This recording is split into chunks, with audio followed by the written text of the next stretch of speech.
I'm on the journey of making a case for my glasses, and this is episode 2. In the last episode, I started with nothing but a blurry idea in my head. I wandered through market, completely overwhelmed by all the options, until out of nowhere I found a holder I could use, and it didn't even cost me extra money. Then the idea of just a simple case slowly turned into a plan. And for something much more, a case with bag. More purpose, more function, something that feels better. In this episode, I will sharing how I went from a paper pattern to a reel, a 3-dimensional sample made from actual materials. You will get to see how the bag starts to take shape step by step, and get a sense of the story behind it just by watching it come together. My purpose is to copy the dimension onto the paper at the beginning. I started by drawing the center line, then sketch out one side of it. After that, I folded the paper in half and used a knife to copy the outline to the other side. So when I unfolded it, I had a perfect mirror shape. Copying was the easiest part. I'm just laying down the shape, the outline, and a couple of guidelines. The step 2 is where I'm reconsidering and redesigning based on it. After cutting along the lines, I could finally compare it with the real bag. The only difference was that I drew the shape of the glasses on the back of the paper template. One thing I always pay extra attention to is where the flap overlaps the front piece. That way, when the bag is assembled to 3-dimensional, the edge doesn't stick out or look bulky. My habit is to trim the edge of the front piece slightly inward, just a little. Since everything is still flat, it's hard to tell exactly how much to cut off. So once I've drawn the lines, I cut right away. Don't want to forget later. And I'm sure once the real thing is made, I will have to adjust the spot again. I normally carry my phone and some cash for daily use, but this back space is just too tight. So I need to design the side piece of the bag a bit bigger to fit those things.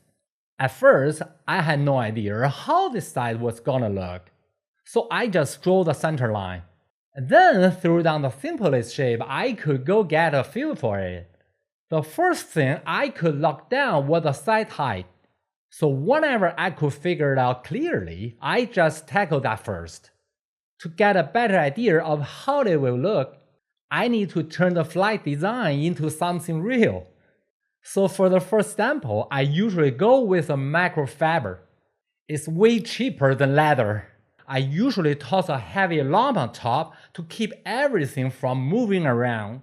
And when I'm drawing lines, I always add those little triangle notches. They are like tiny markers to help line things up later. All the important stuff gets marked right on the paper pattern so I don't forget. It ends up looking like this. Next step is cutting. I usually grab a knife, but scissors work fine as well. Microfiber is super popular now. It comes in all sorts of thickness and firmness. I mostly use it for prototype and strengthen the inner lining. Okay, don't forget to cut the notches. They are my guides for the center line and where the bag folds. Those basically tell me exactly where to fold.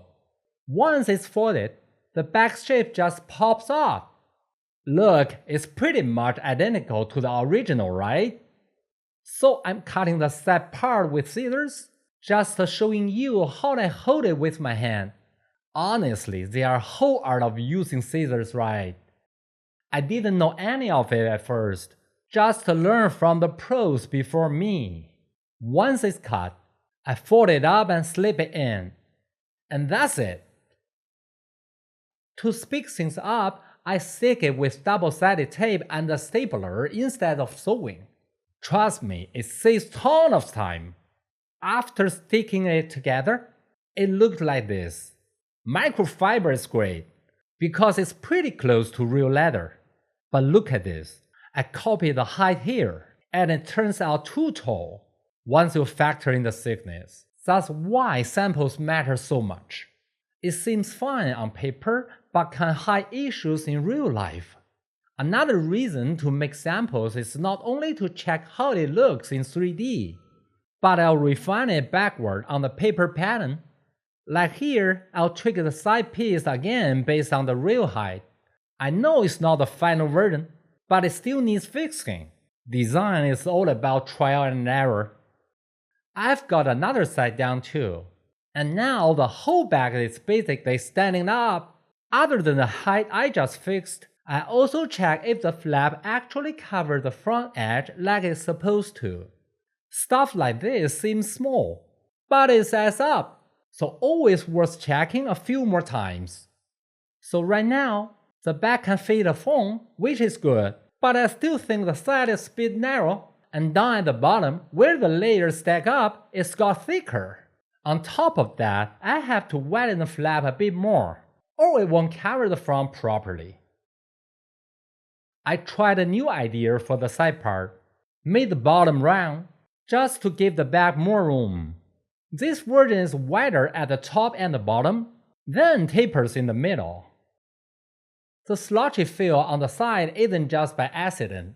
It was inspired by those ancient leather wine flags that people used to carry on the road, practical but full of character. The button will probably go somewhere around here.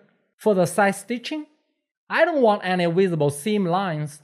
Instead, I'm planning to add a piping strip around the edge, just to give the back more structure and help it hold its shape better. Here's roughly how the side part evolved.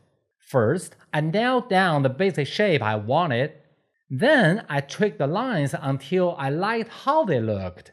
Once I decided the outer shape wouldn't change, I cut out the outline and made the separate, more 3D side piece. This side part needs a stiffener in the middle to tighten it up, so I temporarily stapled it to mark the sewing spots. Then I draw the edge lines based on the outer shape. Doing it step by step like this lets me clearly see the before and after and understand the logic behind each step. Cutting out the outline and designing the side piece separately gave me more freedom to imagine and experiment. Because during design, my thoughts jump around a lot. What I like one moment might change later.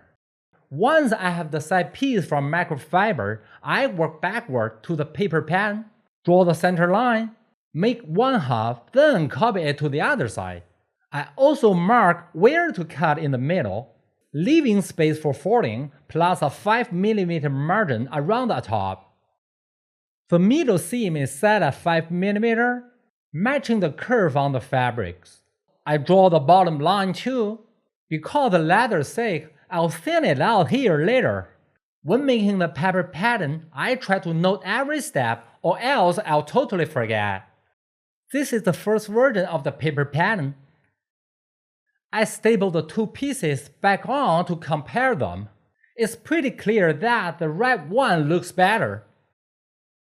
Here you can see I added real leather stiffeners along the edges and the middle. I got a bit impatient and forgot to film this step while making it, but I'll show you later. This is the backside of the same piece of leather. The idea actually came from the roofs of the shrine. They use layers of barks that look fuzzy from far away, giving those old buildings a cool vintage vibe. I thought it would be pretty cool to bring that feeling into the back design. I started with a microfiber prototype and paper pattern, then moved on to the real leather. From nothing to something. It's a process full of trial and error, and that's what makes it interesting. Next time I'll show you exactly full version of how I made this side part. The tools, the techniques, and all the little details along the way.